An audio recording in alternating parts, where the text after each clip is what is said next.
ही गोष्ट तर दुबईमध्ये असताना मला बिलकुलच करता येत नव्हती, ती म्हणजे ॲलोवेरा जेल माझ्या केसांवर लावायला.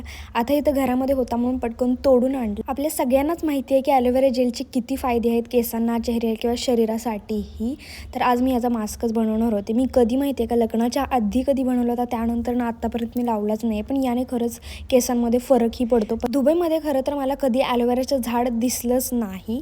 आणि जर का कोणतं कॉस्मेटिकमध्ये घेऊन यायचं म्हटलं तर ते माझ्या केसांना पुरतही नव्हतं. त्यानंतर मिक्सरमध्ये थोडंसं मी वाटलं होतं आणि याच्यात कॅस्टर ऑइल टाकलेलं आहे. ऑप्शनल आहे, टाकू वाटलं तर टाका, नाही तर राहून द्या. त्यानंतर केसांमध्ये व्यवस्थित रूट्स आणि लेंथ दोन्हीकडेही लावलेलं आहे मी फास्टमध्ये. त्यानंतर अर्धा तास वाळायला ठेवलं असेल आणि पटकन वॉश करून आले. त्यानंतर मी पहिल्यांदा सिरम लावून घेतला, कारण तो गरजेचा आहे. जोपर्यंत ओली केस आहे तोपर्यंतच लावायचा.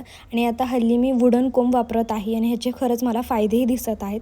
आवरलं, कारण थोडंसं भाजी आणायला जायचं होतं मला, थोडंसं काहीतरी खास साहित्य आणायला जायचं होतं आणि येताना मी आवळा घेऊन आलेली आहे. तर याचं मी काय बनवणार असेल हे तुम्ही गेस करू शकतास, येणाऱ्या व्हिडिओजमध्ये तुम्हाला समजेलच. त्यानंतर आज संध्याकाळच्या जेवणामध्ये आम्ही पालकची भाजी बनवली होती.